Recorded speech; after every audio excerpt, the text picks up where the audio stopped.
Hey, what's up, guys? Welcome back to Guides and Magic. This is Hunter and Steven. Say what up, Steven. Hello, everybody. I'm back Welcome, here. welcome back. We missed you, but I miss me Steven, too.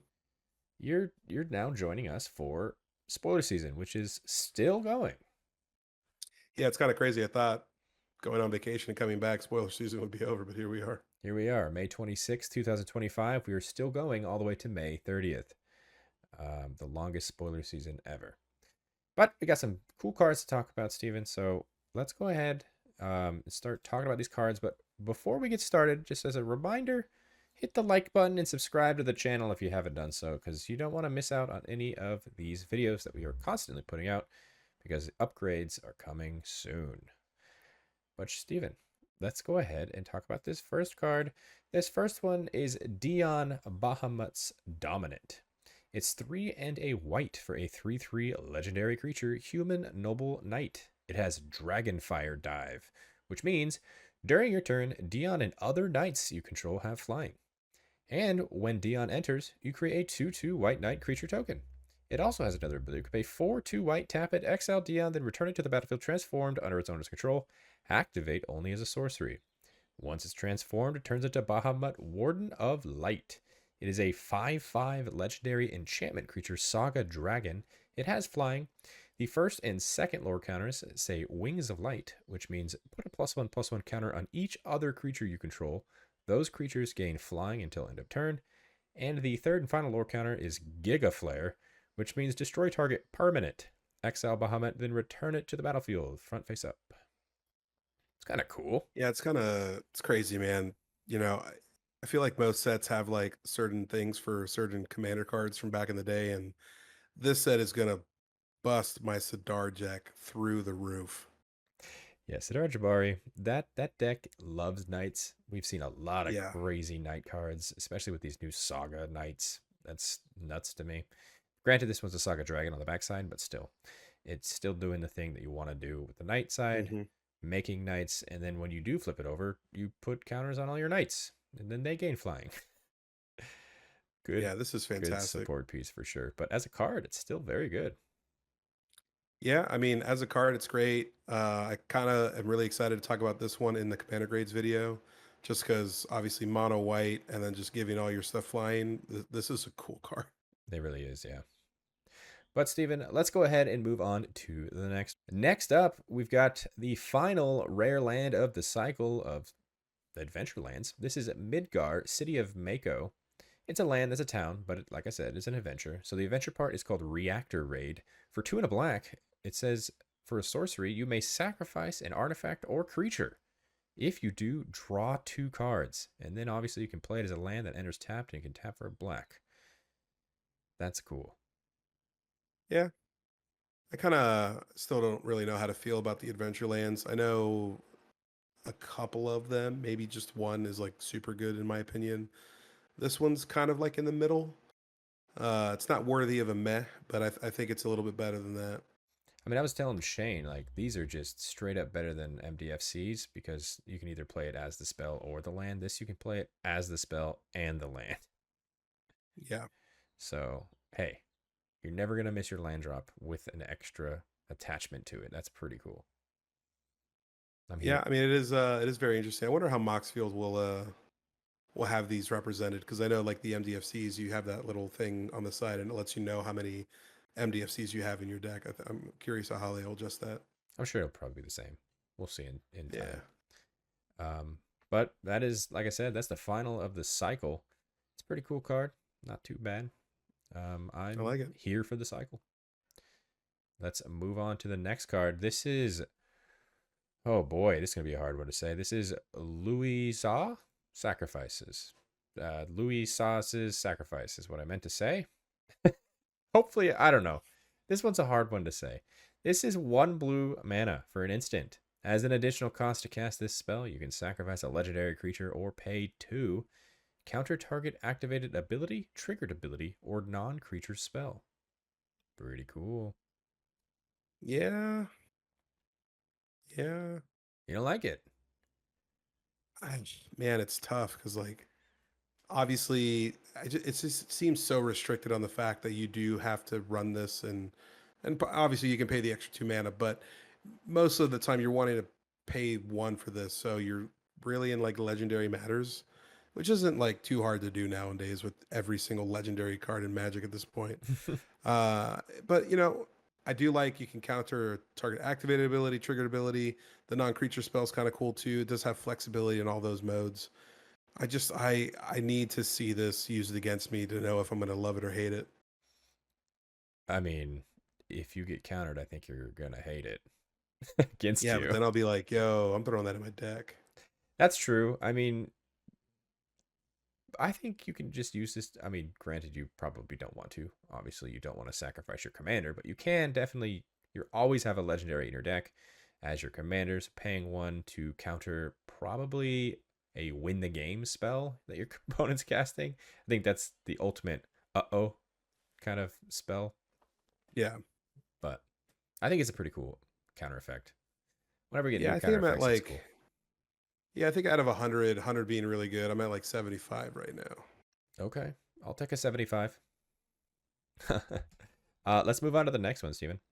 This is an uncommon now. This is called Battle Menu. It's 1 and a white for an instant. Choose one. You can attack, which means create a 2/2 white knight creature token. You could do ability, which means target creature gets +0/+4 until end of turn. You could do magic, which means destroy target creature with power 4 or greater. Or you can do item, which means you gain 4 life. Banger. That love, absolutely love flexible cards like this. This is so good. It's not even funny. Yeah, And this I is. add an uncommon too, which is insane. Mm-hmm. I sense myself running this in some of my white decks. Like I think you should pick up this now because I feel like this is one of those uncommons that over time they probably won't print again because this is Final Fantasy. But at the same time, this is going to be an uncommon that probably will cost over $1. Yeah, I highly agree because this slots into so many decks. We mentioned it earlier with like Sidar Jabari making the knights. I love this because I can put that in that deck, make knights, or if I need the flexibility to destroy a target creature, I can do that. We just came out of a set, with Tarkir, where Felithar cares about toughness. You can make everything, not everything, but the target creature get +0/+4.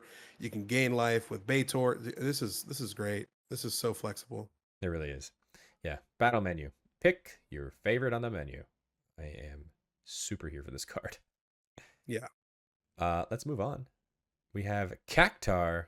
It's 1 green mana for a 3/3 creature plant. It's got trample. It says at the beginning of your end step, if this creature didn't enter the battlefield this turn, return it to its owner's hand. Very confused. Basically, what it's saying is like you can play this once a turn, and then your second turn on that end step, because it didn't enter that turn, it goes back to your hand.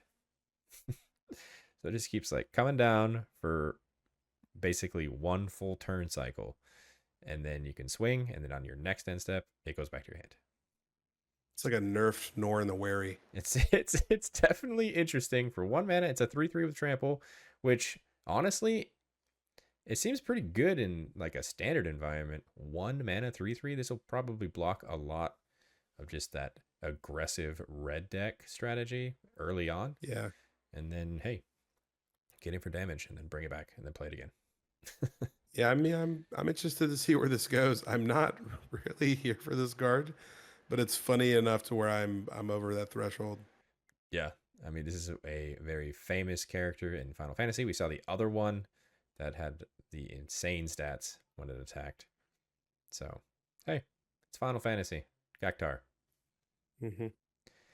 Moving on, we've got Restoration Magic. This is 1 white mana for an instant. It's got tiered, which means you can choose 1 additional cost.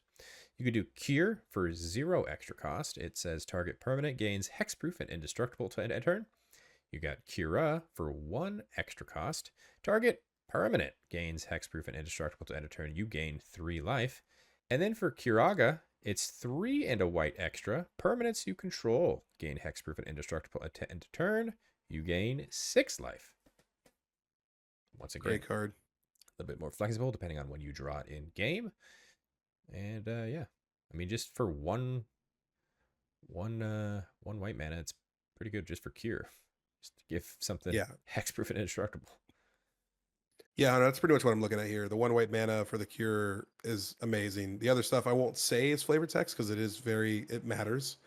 But just having that extra flexibility just makes this card insane. And and again, coming in at an uncommon, this is going to be well over $1 for sure.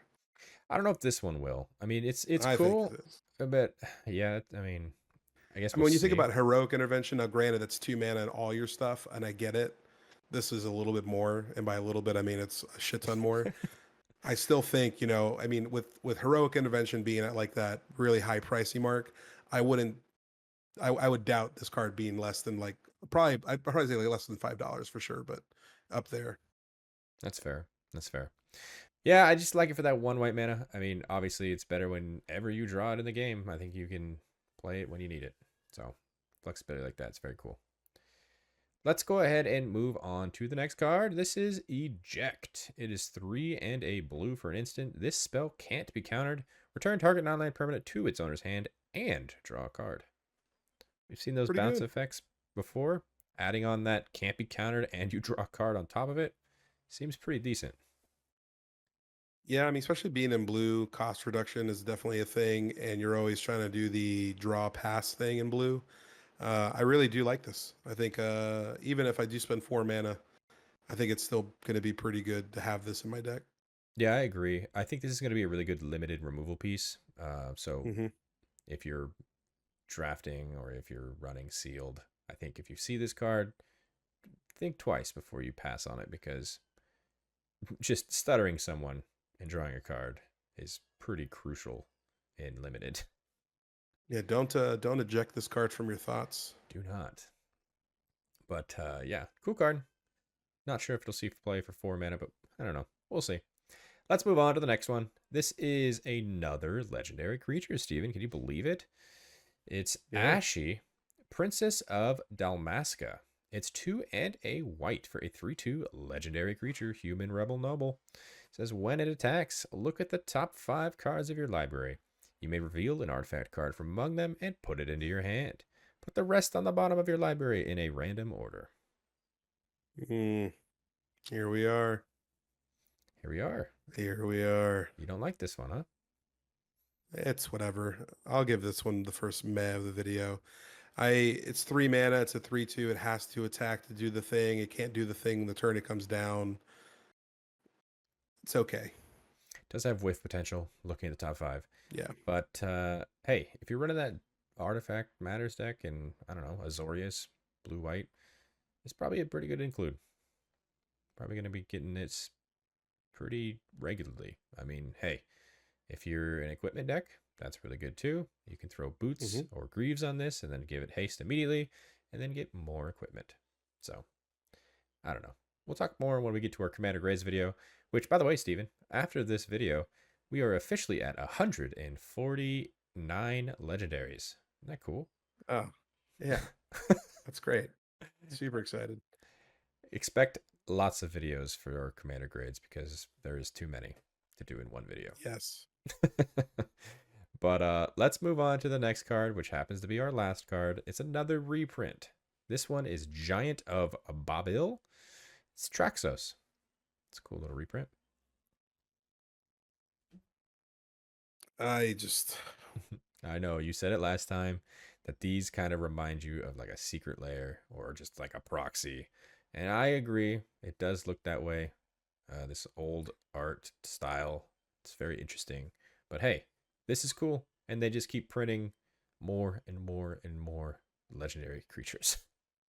yeah, like I need to go back and look at the spoiler videos y'all did while I was on vacation and just see if there was maybe one that looked good. But like, it's just, the art is cool, don't get me wrong, but it's the text that really throws it off for me, and I really don't enjoy the text on these cards.